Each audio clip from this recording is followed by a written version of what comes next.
I'm not doing it right. Yeah.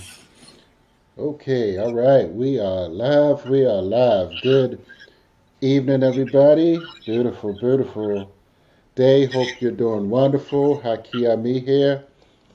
It's great to be live again here on my streaming on my YouTube, of course, and my where am I? My Facebook regular page and my Facebook group. Of course, you can go and sign up for my Facebook group. It's Raising Consciousness and Capital, where you can see myself and a picture of Stedman Graham there, or of course my YouTube page. So I'm very, very happy to be joining you all this day, and I have a guest with me, uh, lovely young lady with a lot of great knowledge and insights into many different areas. She has a YouTube site, Sakura You, Speaks. yep. I'm sorry. You Did I keep say it right this time? saying, Okay. All right. Great, great, yeah. great. So I wanted to, she, of course, you can see our last broadcast that we did. It's on the top of my homepage on my YouTube page. So you can see that interview that she and I did with the conscious community. I think I call it today, yesterday, today, and tomorrow. But so this discussion, we're gonna, really have a discussion on. We're gonna open it up, speaking about the whole Tiger Woods incident. He's back in the news for an Right. accident. So I want to cover that. And I'm going to share a little bit about his history because I wanted to share what, of course, what his life and legacy may actually mean to Hmm. many and to some and to none. Some people, may not necessarily care, but I wanted to, Right.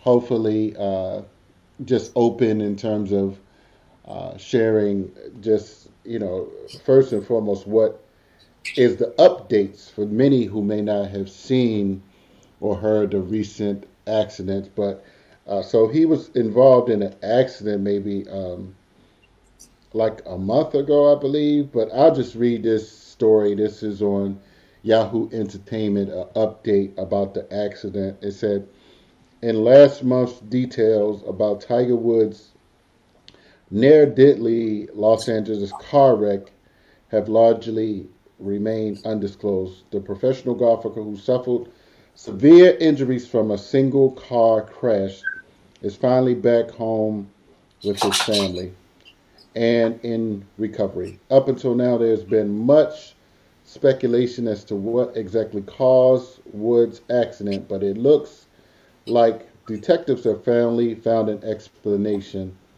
That being said, they're choosing not to reveal that bit of information to the public just yet. A cause has been determined. The investigation has concluded. So that story is over. Oh, says the Los Angeles County Sheriff Alex Veller, however you say Hmm. his name. After, and then they went on to say he had a DUI, in Oh, you 2017. So, okay, yeah, they said they reached out to him and they said it's a privacy issue and they were not releasing information on that. So, I mean, I don't know if you have anything to say to that. I mean, it's like, I mean, you would think, I mean, if it was like something like a mechanical thing, but I knew, like, before he said something about he was on medication, so, it could be something related to that. right.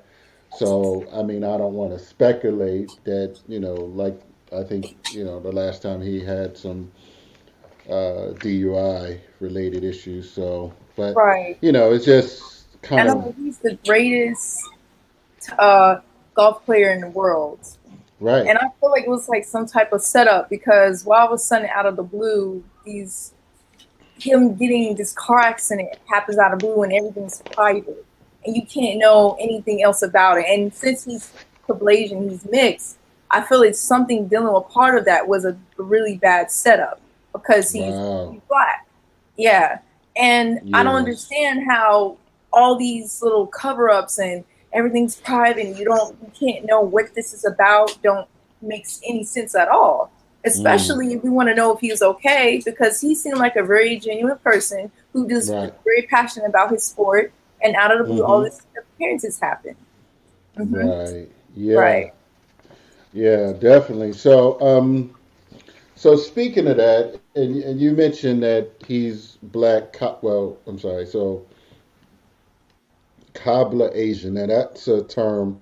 I've heard it years ago. He said that, but I just happened to look it up rather recently. So what it is, it's Caucasian, CABLA, black and Asian, and Yeah.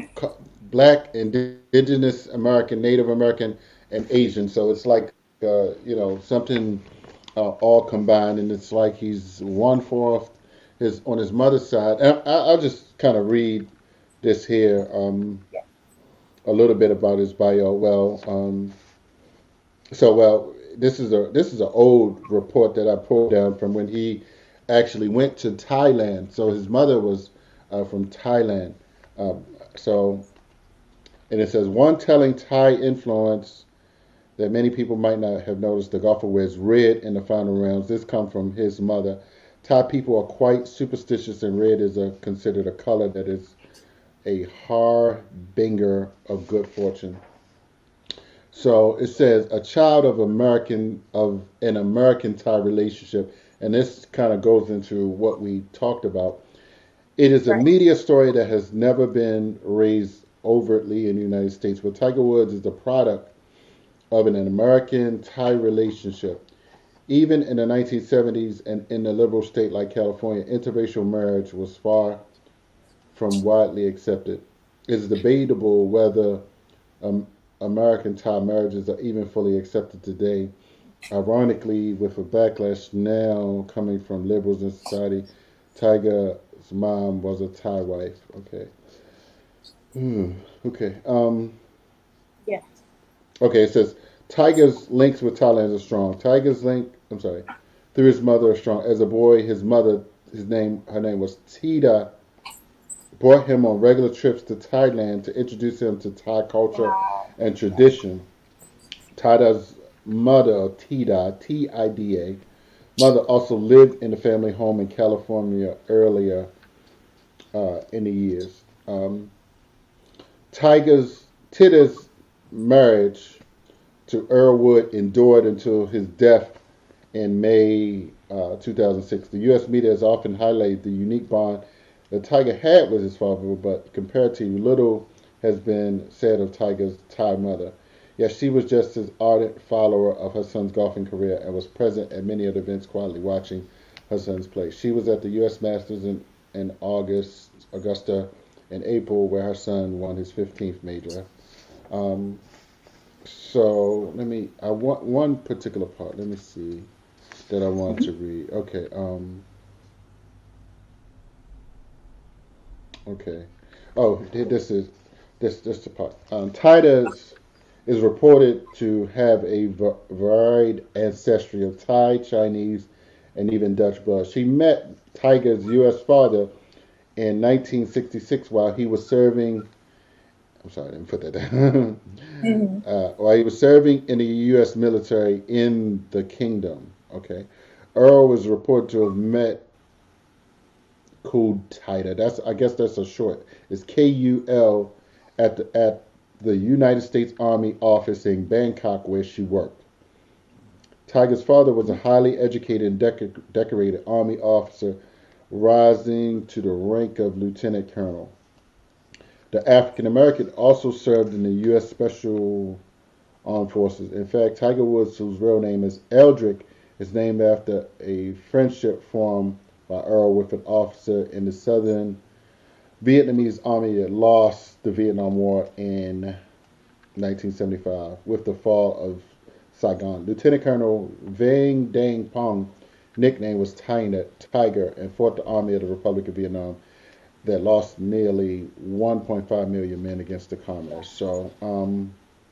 So it says the couple married in 19 1969 in Brooklyn, 1 year after the Thai woman immigrated with her U.S. fiance in the United States. She worked at the bank in Brooklyn when she first arrived, and Tiger was born in Los Angeles in '75. Wow. And one of the reasons, and this is kind of a great opening It is. to some of your experience. So just open up in terms of just so, and I put in the title that you speak both Spanish. I'm sorry, what up? I'm sorry. I was doing some Spanish like yesterday at work, so I'm kind of It's all right. right. So Chinese and Japanese. So first, like you are 22, right? Wait a minute, 21. 21. Okay, so you know, I mean, did you learn some of these languages in high school, or what, or did you speak different languages in high school, or was anything that piqued your interest? I learned this in high school and self-taught from YouTube. So Oh learning in wow. school, I'm actually able to interact with all my classmates and the teacher who was actually a Chinese teacher from China that lived in Hong Kong. And she was a very grateful teacher because she actually enjoyed, instead of just about the language, she actually taught about the life itself and Mm, every background, everyone who gathered along to learn understand the language. Because when you speak a language, it's good to speak with one another than just learn off of paper, because especially when it comes to the black community, we don't get that part of our learning to speak to each other and practice it with other people. But instead, we hmm. always read it off of paper, and it didn't really help. So for her teachings of us doing that with us, it opened my mind to other things of not limit myself when it comes to language traveling and connecting. And which was so crazy about this, that dealing with my class had really good big opportunities dealing with learning my language from the University in Maryland and going connecting with China and Chinese people in China itself. So dealing with that was a big variety of ways of us understanding different cultures from, I think, from America and here. So after, I think probably I think after around, I think believe 10th grade or 11th grade, we were able to go to China just because of us learning the language. That's how powerful it is. And you get more opportunities just because of learning a second language. Wow. So Mm-hmm. so so you said so 11th and 12th grade. So 10, I 11, mean, and did 12. you said 10th, 11th, and 12th? Yep, 3 years. Okay, okay. So you had like 3 years under your belt. Now, what do they generally, for instance, do they say? And interesting, I had a gentleman on here, brother Uhuru, who also, matter of fact, one of these days we gonna get both of you on a call. He's in Cleveland, but Wow, right. he been like a few places throughout Asia, and he's actually, I think he may be looking on now, but so I just had him on. But so I mean, do they like have this like is it taught in certain schools? I mean, like in high schools, like Chinese, or could you just pick like different languages? So Chinese is a specific language that's taught in certain schools. For some odd reason, this they also got Spanish, French, sign language. But when it comes to Chinese or Japanese, they're kind of rare because of where it's located at. And especially Japanese, like I don't understand why they don't have that too, because they both share the same language. But Chinese majorly, and they're starting to be in more different schools or requirement, obviously, when you have to have a second language, is because Chinese is going to be is taking over the world with the language, because how powerful it is of dealing with business and trading and everything. And I noticed that Mm, learning this language, it's like you get more opportunities out of it than not knowing it, and you're able to understand what's going on more than you not. And I noticed that me performing, singing, and doing a lot of connecting with of the language in the university, it got me out there more to do other opportunities dealing with cybersecurity, IT, and the language itself, and connect to other people who are on higher levels. Right, right. Mhm. Okay, okay. So so did you go? So when did you actually travel to China? Travel to China in July, summer in July, because that's the best time to go. And knowing and going to China, they have a pollution problem over there during the winter. Mm, So basically, when really? the yes, yeah, it's a very bad pollution because they use a lot of coal or whatever that takes place, and it pollutes the air and it doesn't evaporate. So they always allow people, foreigners, any foreigners that want to travel there, they have to wait till summertime.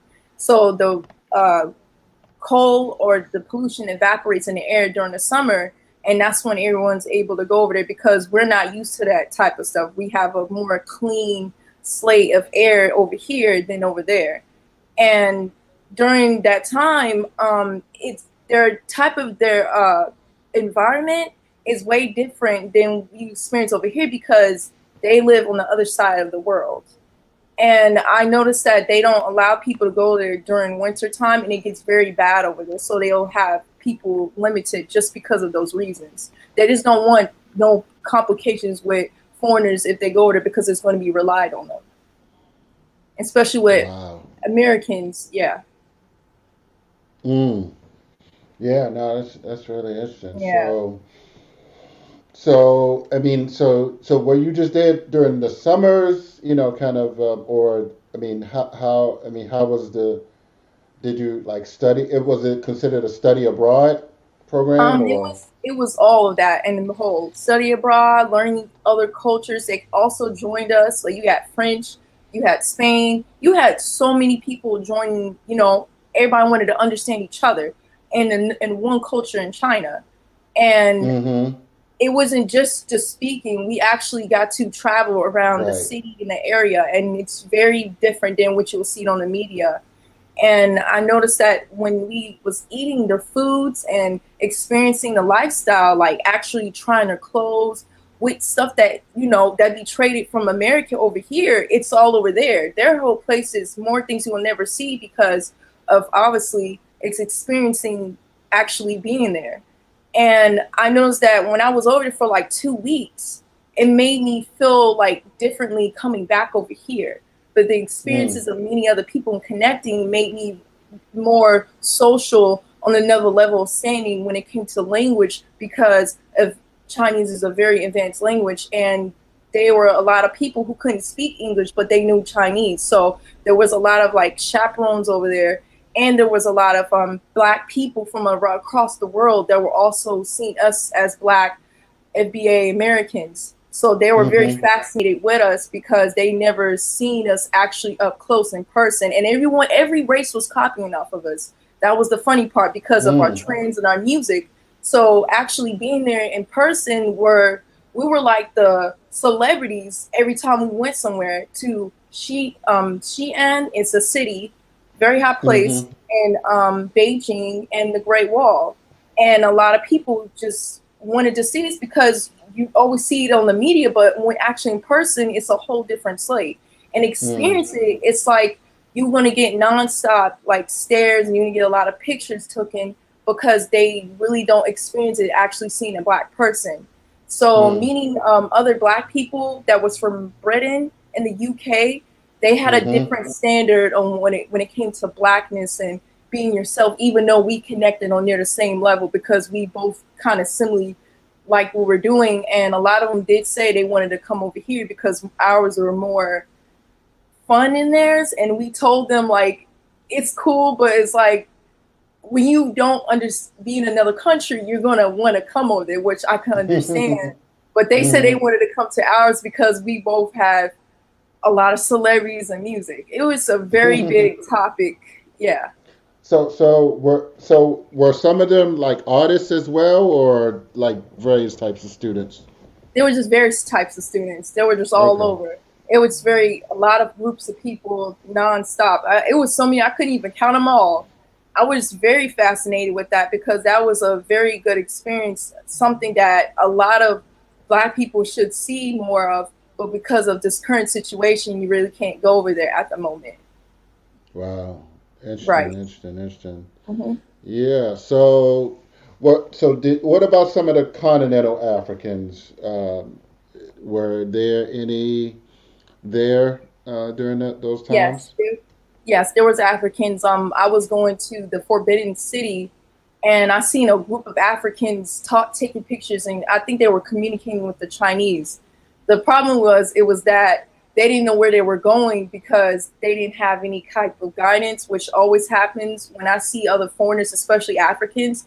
A lot of Africans and Chinese go back and forth into each other's countries because of what China is doing to Africa. So Mm, at this moment, I've been seeing before all this crazy stuff started happening. I've been seeing a lot of Africans over there, and when they see us, they're fascinated because it's like, wow, you see a group of Black people that has the same skin texture as them across from the street. And when we mm. kept going into these certain places that were like very ancient, we kept running into them, but you really couldn't speak to them because we were supposed to go by what our chaperone had us to do. Mm-hmm. It's because of danger and Oh, okay. a lot of security reasons. All right. Yeah. Okay. Okay. Oh, great, great, great. Okay, somebody said this is informative, and I'm enjoying the show as well. Thank you, Dark Thank Star you. Thank Theories. I appreciate that. So, yeah, no, that's insightful, and I think, I mean, for you to get that experience very young, and kind of seeing, just, I mean, even like Tiger Woods. I mean, and I don't. I mean, obviously, you probably wasn't able to do like a poll and even feel that people actually think of him like that. Well, let's explain this. So, I mean, in your opinion, so the differences in how, for instance, the Chinese may see, say, people from Thailand, if you're aware of that, because I know that what's the island that they always, well, Taiwan, what is it, Taiwan, that they want to get back into China. I mean, if you know what I'm talking about, but you. 'cause, yeah, there's this battle between the United States and the Taiwanese wanting to be an independent country, and the United States backed them. So that's one of the major global political issues. But Right. now that I'm thinking about this, I want to keep on talking about these kind of topics. Now, you got me thinking, like, about how relevant some of this is becoming in the world. Right. But if you know of anything that can be expressed, how I asked this the last time, not just people of Thailand, but even some of the other of Asian countries, Vietnam, et cetera, et cetera. If the, Mhm. Go ahead. Okay. Oh, okay. So basically, dealing with these countries, what the problem is that no one really likes each other at all. Dealing with the history background Mm, and what the war happened took place back then is still irrelevant. That's like what Black people had to go through with white supremacy, and we're still in a battle today. Well, that's like dissimilar for them, but in their own battle, they're not liking each other because of history. So they'll do little things to kind of irritate each other, and then you see some type of like missile or outburst that happened in one of the countries, and you can't figure out, like, wait, why is all this is happening out of the blue if everything was just fine a minute ago, because of the history. And I learned that, like, especially with China and Japan, they don't like each other. Then you got right. then you got Hong Kong. It's a part of China, but they're their own place, and they don't want to be a part of them. And then you have Taiwan, which is trying to be their own people. So Right. everybody don't want to be under that one person. They want to be in their own way of living, and it's all Mm-hmm. dealing with just history and the past expectations and dealing with America. Part of these reasons, a lot of, like, China don't like America dealing with that, but Japan does, even though they still got Mm-hmm. problems with each other because of what took place with America and Japan. See, it's like a effect, a butterfly effect. Every time something happens with one of the countries, it leads back to us again because we were America was one of the places where it took part that kind of made all this part happen. Right, exactly, exactly. No, you make me think about during the 1970s. There was what was called the Opium Wars, where at once upon a time, uh, the West, shall I say, the French, controlled the opium trade during this time, and Right. later, well, actually, they got a lot of the Chinese actually, and a lot of many other parts, Vietnam. They exported opium into many of these places. It was called glo- uh, the Global Triangle or something, or the Opium Triangle. And I can't recall the different countries that were involved, but it made me think about how, um, and actually, there's a book, I believe if it's called Dope Incorporated. I'm gonna go back and pick back through that, but it talks about um, how they, kind of pushed this into the population, and that Wow. was one of, Chairman Mao uh, during the 70s. He kind of was trying to overcome that and get the people off of the drugs. And so that's an interesting thing how A lot of these different sabotage types of war and all these actually wars have took have us. place. Right. Mm-hmm. Yes, yes. So and that's where we have to really have a global analysis such as this. So I'm definitely interested in really developing this, and maybe brother Tay Uhuru, somewhere down the road, and we continue to build upon these conversations, because I think that a lot of people, certainly with you and him going there, and between everything that's going on, Wow. It'd be cool to uh, really have them on. yes, right, right, Yeah. right. So the recent issue, and I definitely was going to get into this with your father, with dealing with the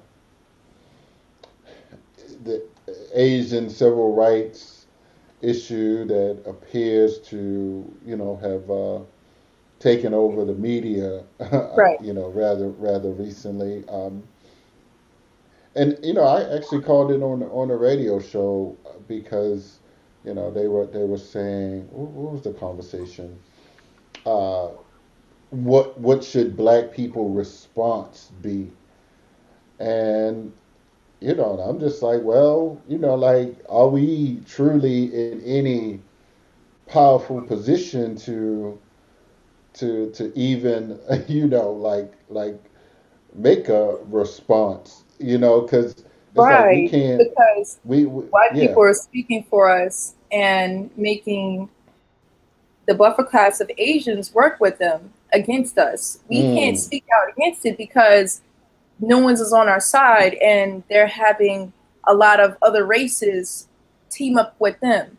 So we're always trying to defend ourselves left and right because everybody's believing them more than they believe us, even though we don't have problems with Asian people. Is what white people are doing to Asians that's having against us, and causing a Mm-hmm. lot of manipulation and spreading a lot of this to a lot of the younger community of people and teenagers. So they're doing this on TikTok, they're doing this on social media, they're doing this on 4chan, which is also a racist website that a lot of Asian Mm-hmm. boys and white Mm-hmm. boys talk about black people all the time and get away with it. And we never did Say that. that again. Say, you said Fortran, right?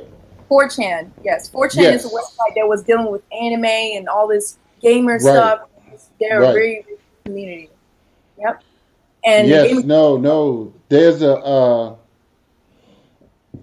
I don't know if it's so. I was at someone's house, and it may be Netflix, but there's a document, something on Netflix that's actually talking about that right now. I caught pieces of it, but it was Right. very insightful, Wow. uh, talking about that evolution of that company you just mentioned. So these are some things I wasn't like totally aware of, but I'm definitely gonna go back and try to look at that. But I'm gonna find that. I'm gonna find the It was name a of it because very it's popular website back then. It was the golden age of the internet, I heard. And I've yeah. noticed a lot of gamers, a lot of people who Mm-hmm. did technology, there were a lot of white supremacists on there that took place in that. And it's mostly Asians and white people. And they'll talk about black people all day, nonstop. Really? Yep. They'll do it nonstop. Wow. They don't even care. They just complain and complain. Even when it comes to streaming, they do the same thing and get away with it, even though they get called out for it. And we never did that. That's Yeah. another thing. We never did that to Asian people at all. And that's another factor because of dealing with, anti-Asian hate crimes. They bring up all these stuff that we've been going through for years. Suddenly, it's a major problem for them only because they, like I said, white people want them to team along as their allies and have us distracted the battle with Asian when really the focus is on white people and white supremacy. So we're sitting here Mm-hmm. debating back and forth, dealing with who said what and why this person was targeted, and then you got these crisis actors that are going out attacking Asian people, and half of them are probably Mm. immigrants or they're homeless or they're on drugs and they're crazy and they're set up to go attack black Asian people. And then we're Mm. getting accused as the, oh well, black people are doing this to Asian people and they're going on the news and making it like we did stuff like that. We have nothing. We're going there supporting their nail salons and their hair wig Right. Right. stores. And we will never Right. go in there and say something crazy to them because we know how business works. And we've been Mm-hmm. through what they've been through. So what's the point of even doing that with them for? And I've been Right. noticing that the propaganda, it was spread on the main news on ABC News, where it was an international, where this white guy was speaking for the Asian community and saying that we were targeting Asians. And when I Mm. listened to that, it sounded very fishy. And the way how he talked, he was repeating himself and he was stuttering when he was saying this. So it was like a script. It Mm. was like scripted. Like it was like he was forced to say that.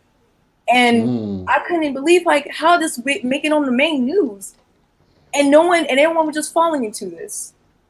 And on Right. Twitter, it was just hashtags just being spreaded, and knowing us, we've been putting our own, doing our thing. And shout out to Tyree, I put on hashtag anti-blackness because I know we are the ones that did that first, and they started copying us.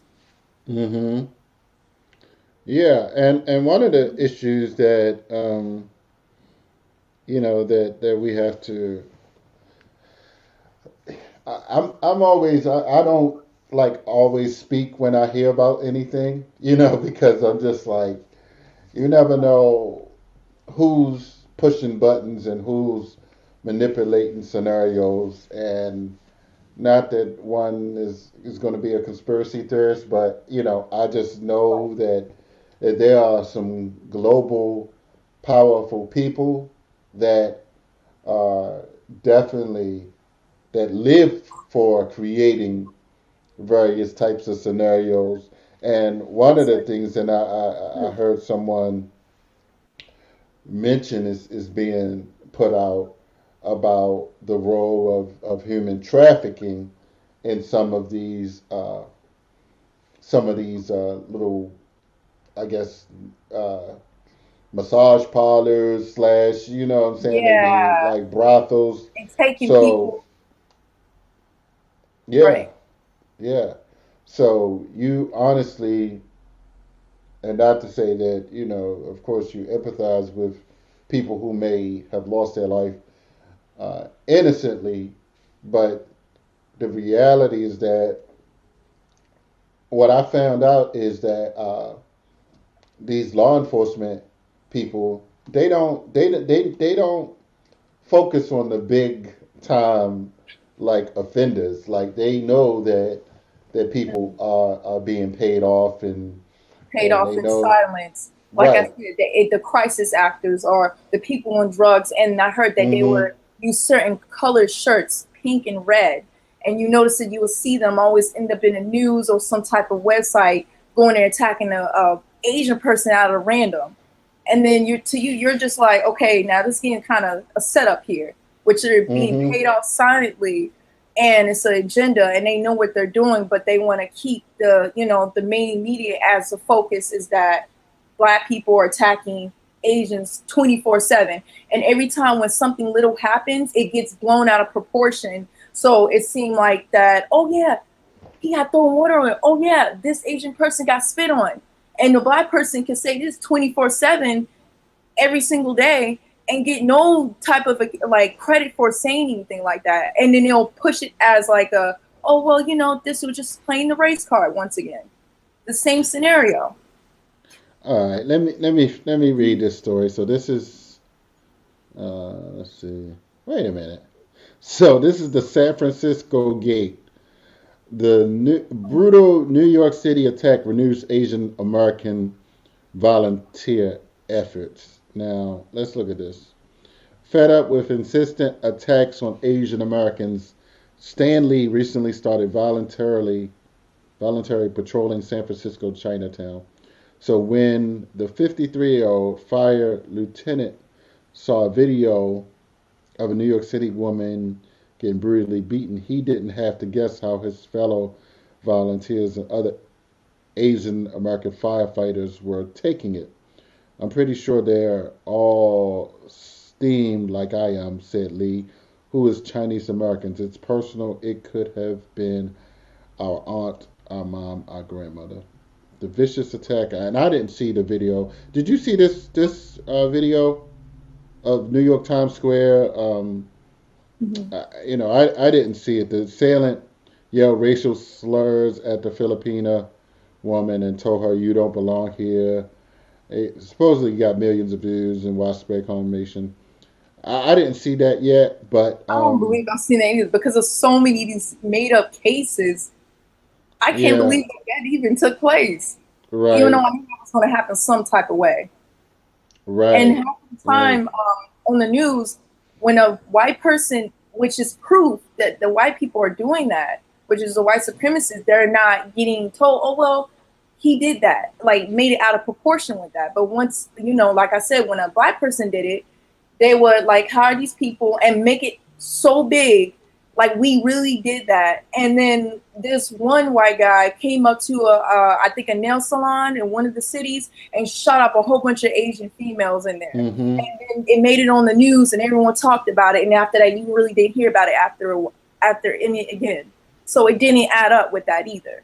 So this right, is what, like I was saying, they took time and orchestrated that and covered it up like he really wasn't the main problem. There was Black people most of the time. right. Yeah, Mm-hmm. well, and it says that Asian American groups are patrolling, escorting, and chaperoning, and are trying not to let this latest hate crime discourage their efforts. So, yeah, I mean, it's just interesting because this is in San Francisco, but something in New York is like affecting them. They are feeling a certain kind of way nationally, And and then I'm just like, and then the they just have media, a yeah. the media is powerful. I mean, the media can have anyone like fighting and protesting and doing State. a little. Yes, right, Right. and we need to be. I mean, I think black people certainly should be careful Be careful with supporting. with these new patrols, even Right. because ultimately, people that feel like they have some level of needs to affirm their racial ethnic identity and their tribe, if you will, their cohesiveness, they in fact may feel a little kind of Mm-hmm. like hostile, for instance, to not just people they think are doing a particular incident or crime against them, but anyone that they think is like on the outside of their group. You know what I'm Right. saying? And that could make some of the interactions in the black community be a little, kind of funny. So we need to be Then you got the aware.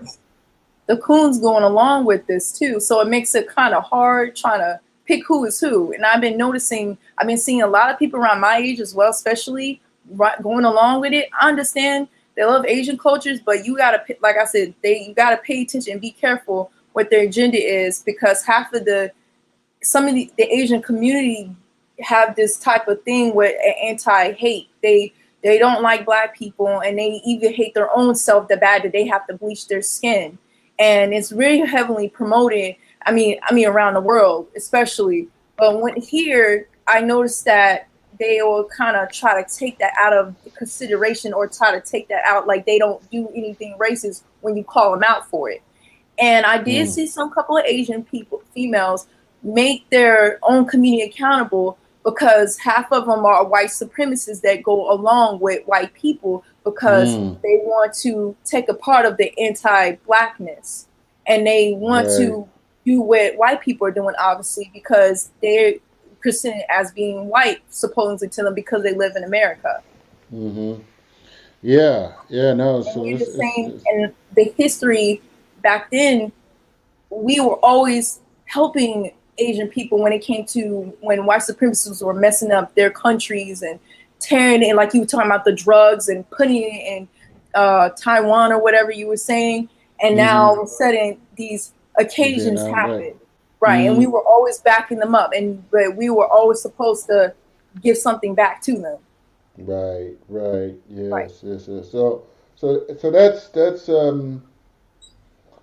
I want to be in the next few weeks be able to, and I know we open this conversation, just talking about the role of Tiger Woods and kind of the mixed racial groups, and what's happening right now Mm-hmm. is, and even what I'm hearing from a lot of people is America's racial problem, or other groups in different parts of the world, they don't necessarily Understand. understand, Yeah. the black and the racial oppression of Right. black people Mm-hmm. here in America. So even other groups that are coming to Mm-hmm. America, Right. blacks, for instance, they They only will go have, along on the opposite right, side. And then you yeah, got because the Africans, they'll do the same thing. They know we go through racism, but they decide to go along with the white man says, and go along with the Asian people, like in their own country. A lot of that happens there, and they don't call it out. But we're the ones that have to look right, out for them, because we're the same people that have to do going abroad and doing business and trade with them. You see, and you see mm-hmm, how dumb, like I said, those are the type of coons we got to deal with when they come over here, and they get more better opportunities than us, while we're dealing with them. We're trying to fight off the racism every time a black person from any parts of the world come to America.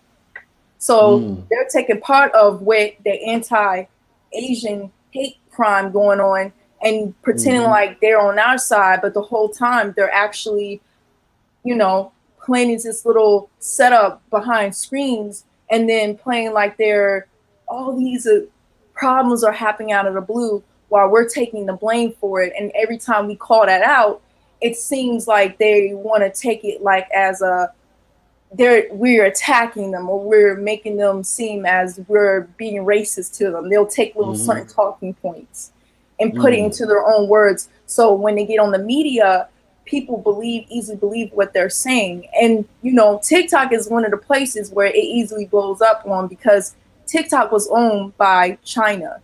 And China mm, eventually they had to give up that company, and was owned by to America.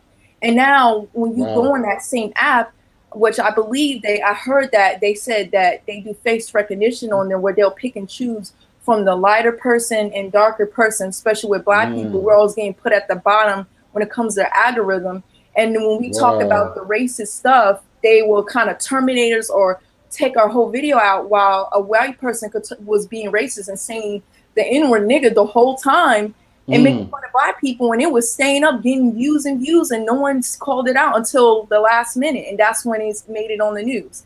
And that Wow. same people, or I think they had like an Instagram or so, got their whole thing private or terminated because of what they did.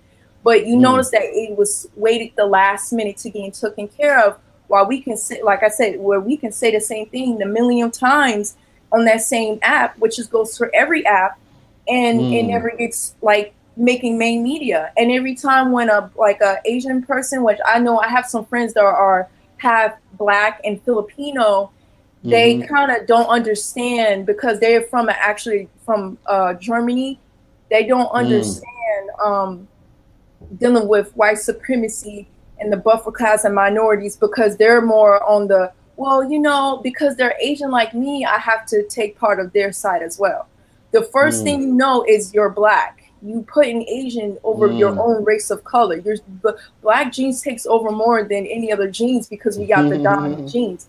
In Mm-hmm. Africa, there's a race where they're all African, but they're all have that face Asiatic face because of the Mm. history behind it. Like the Buddha, what you see behind here is a black person.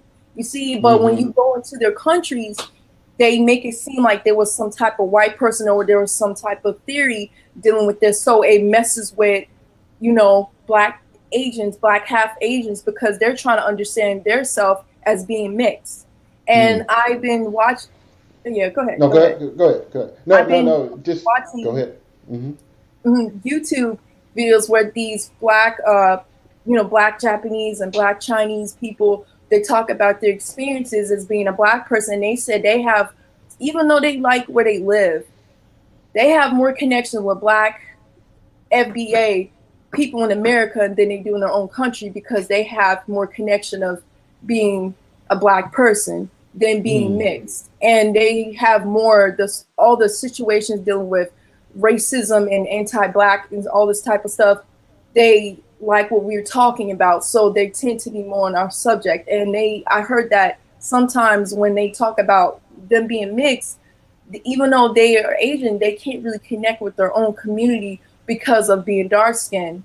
So Mm. dealing with the anti Asian hate here, it's kind of like confusing them, and then they're not understanding what black people in general who are dealing with FBA that have to deal with this. So it causes this theory like, oh well, because they're getting anti-hate crimes and all this stuff is taking place, they're only taking for what this main media on this news without researching it. And you only got like a Mm. certain proportion of my generation that's kind of calling it out, while you got the old generations of Asians that's kind of like going along with it because they got a long history of anti-blackness and they don't like Mm-hmm. black people.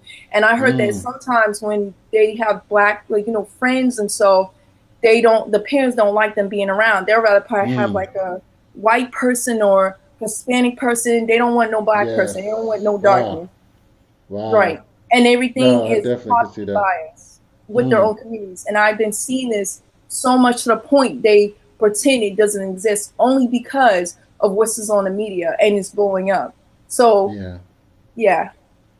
No, it's interesting because you said in a conversation, uh, and it's just interesting that just going back to Tiger Woods, that how his father was a military Mm-hmm. person, and you mentioned that, even before you knew the story Well, I knew it. Yeah. about Tiger Woods directly, but it's just it's kind of fascinating that many of these black men, uh, I mean, I'm sure From it happened females, amongst, right, they'll right, go over there. but that they felt kind of comfortable with doing this, and I just wonder, like, did her family like disown? I'm not gonna say disown because I think ultimately he was a lieutenant colonel. Right. You know what I'm saying? So it's like he wasn't just a regular, GI with, no big money or something. So, it was the reality of like, hey, well, this is a gold mine, of sorts. I mean, not to diminish, I don't know what she did Right. in Thailand, but, it was kind of like a come up, for her on some levels. I'm assuming just with living in America on some levels, it could be, like considered, you getting closer to Your what. friends, anyone, any a black person could from around the world and could be mixed. And when they end up here, some they always have that deep connection with us. And but when they're in their own country, even though you want to see a small proportion of black people, some reason they can't really connect as well as they being over here Hmm. because we have an open. We were the one that had to deal with all the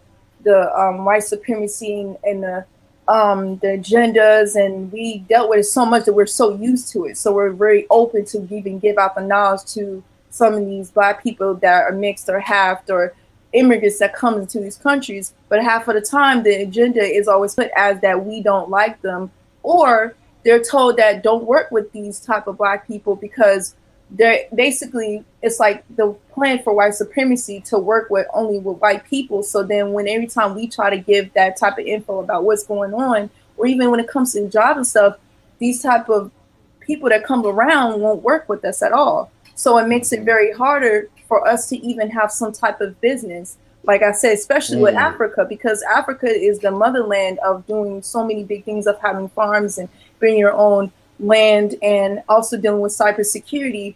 And on top of that, having your own housing where you can get a big house just about a certain price. Right, So, right, right. yeah, Indeed. Yeah, no, so what I'm now believing, in a conversation that we definitely can have, and I'm going to definitely get Brother Uhuru one of these days. But uh, the I mean, I think that we certainly should prepare ourselves for what's coming. The that's the right. the global. China has 1 billion something people. And frequently, like you have this understanding and competency in with the Chinese language, there's certainly going to have to be like some basic kind of teaching, of Right.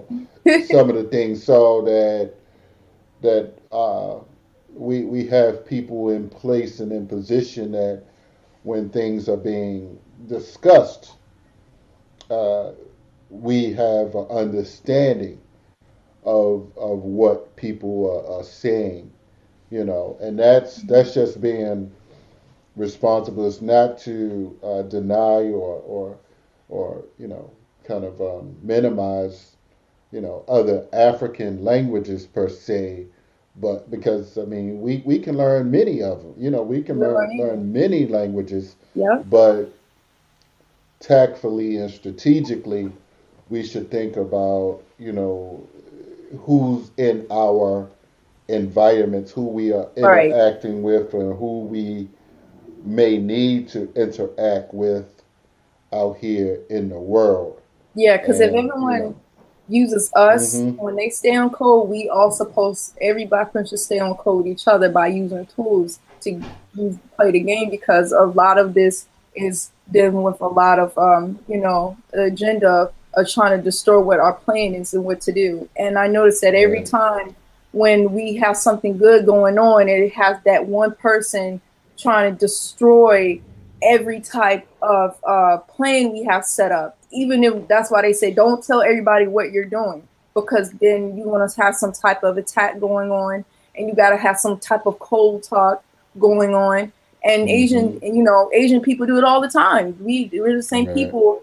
Mostly, we're the biggest consumers that support half of their companies, and we Mm. get treated like we're some type of animal to them even though they Mm. know we don't worrying about them. We're not making the main subject. We're the same. Hmm. Like what sense does that make?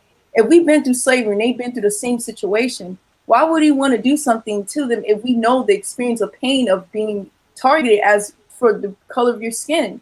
And I know they Mm. talk about that all the time, but the fact that they blow this up as like every black person would do that to them is a very distorted way of trying to say that black people is the enemy to other races. So when they see that, they think that that's what we're doing to every race when it comes to America. Because half of the Mm-hmm. time when let's say we were a kimono or cheongsam for Chinese dresses, we support and love it. Let's say that. Well, white people, they'll go out and say, well, that's cultural appropriation. The Mm-hmm. Asian community wouldn't do that. White people would do something like that, and they will nitpick on every race because white people would take from every race and make it as their own, and then call other races out for it even being themselves. It's not Mm-hmm. the race that's saying it; it's the white people that's doing that. So it makes it seem like that the race itself is complaining to them when it's not. See, all that plays a Mm-hmm. part. Like I seen a black girl that was dancing to hip hop Irish. Like she was doing this type of tap dancing thing, but she was being creative on TikTok. And they had a lot of white people were saying that there's no such thing as black people being in Ireland and stuff. And there was a lot of black people, even the Irish people who lived there confirmed it and even supported Mm-hmm. her. Mm-hmm. That's how Right. bad it was. And they said a Wow. lot of them said, yeah, there's half black and half Irish people that lives in Ireland. Mm. And white Mm-hmm. people were going there trying to, the white supremacists like they usually do, go in the comment section and start targeting every black person and trying to tell them, well, this is cultural appropriation only because Mm. they're not fine with us getting along. You see with that, that's what they're doing to the Asian community basically. Wow. Anytime we do something good to work together, they kind of mess it up for us, so it causes confusion of saying that we're against Mm. them 24/7 every single day. And the worse Wow. they get, and the worse they don't get called out on, it's going to keep getting worse. So they're going to get more of the points of credit. We're the one that's always Mm-hmm. helping them, but they don't help us back when we are always the ones that always getting through the worst. Mm. Yeah. Yes. Yes, indeed. Thank you. Thank you. Mm-hmm. One more question. Have you like ever been somewhere and like some Asian person, either the Japanese or the Chinese, been somewhere and they speaking and they don't know that you can understand them? I kind of do make out what they say. It depends on the dialect because Okay, the right, right. dialect. Yeah, speak on the different dialects if you can. Like, so the Mandarin, and then there's what's so? Can you explain that? Okay, so like I said, Japanese, their own language was taken. Like they had to make that up to Mm-hmm. get from China. So they're different from Chinese. Chinese is, what I said on the last video. They're an ancient language, and Right. it took time to evolve to what it is today with the characters and the words. The thing about Mm-hmm. that you don't hear that on the internet or YouTube as much. What I also learned in Chinese culture is that half of the languages were taken from from like old ancient languages. Let's say Africa, how Africa had their own language going on, but it was very ancient until they took some things out today and made it to what it is now. Well, Mm-hmm. Chinese is like that, and the dialects are like ours, but the problem about it is that they have to understand each other to like understand what's going on. So you got Mandarin Chinese, then you got traditional Chinese. Traditional is an ancient Right. one, and it's so hard that like you can say that's like talking Shakespearean, but in a way of trying to understand and comprehend what they're talking about. Chinese is like that, and you got Chinese, Mandarin, traditional, and then I believe there's a lot. There's like 100, 1,000 of Mm. dialects in China because China is so big that you really can't really comprehend how many languages there's on the side of what that language itself is. Wow. Okay. All right. So I'm putting your YouTube in here. Mm-hmm. Yuki Sakura Sakura Speaks, Speaks. so that people can. I Basically, should it's have the put same that name, in there earlier. title and the name. Say again. basically, the way how it's spelled on my the name up here, Uh, it's the same way it's spelled on my channel. okay, And I okay, don't know if yeah, I'm I putting put it it in on there text. right So there, so people can see it, and then I put it in the comments, so when it posts, everyone can see it. So yeah, well, I definitely appreciate you, taking the time out. We yeah, discussed the role, the history of, China earlier before, partially, and now, with Tiger Woods being in the news today, I thought that it's a perfect opportunity to revisit. Actually, right. I'm glad this you is really called did a good. yeah, this is called the Thai Examiner. I didn't The know where I top. printed this, Mhm. one of the stories that Wow. as I was looking for it today. Just understanding that role, because again, you know, I mean, and I don't see him actually like addressing either issue, like what's going on with black people and what's going on, in Right. various Asian communities. And I mean, sometimes you just expect for people to, kind of take some positions, especially when you Right. don't have nothing to lose after a while, And I and believe he's trying to cover himself because he don't want to get targeted. Soon he starts speaking out on it, and all right, these conspiracies started happening. Soon he say pick any side. Like I can understand, but then again, it's like you can't really wait on nobody to speak up on it because sometimes they're just playing, this type of game where they only speak when they want to feel like it. That's why you have your own platform and speak upon it or put it in a way to get it out there. exactly, Mhm. exactly.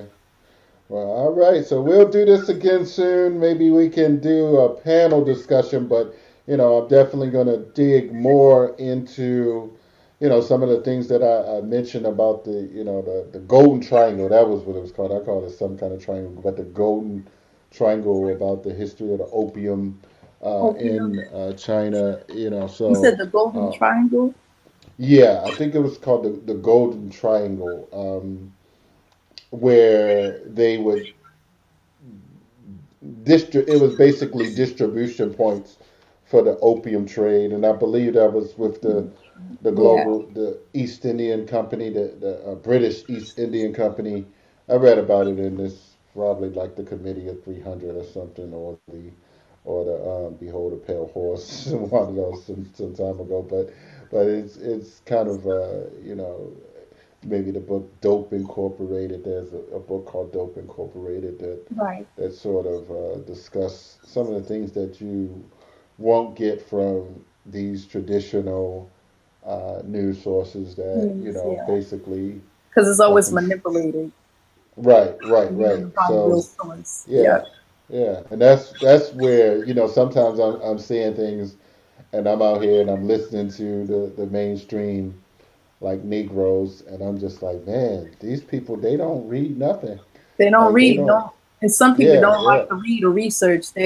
They'll quick to kind of jump to the subject without having a background. Like, you know what? Let me look Right. into this before I just start accusing or start making up stuff. Or what I say the Right. coon black people do. They always quick to Right. save everybody, but not save itself.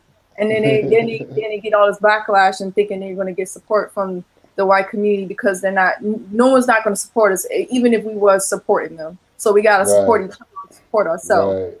Right. Right. All right. So thanks a lot, and we shall speak soon. So you enjoy the rest of your evening, and we'll see you soon, and see your Really father soon as appreciate well. it. All right. Enjoy your evening. All right, You too. everybody. Thank you so We are much. out. You're very Thank you, welcome. everybody. All right.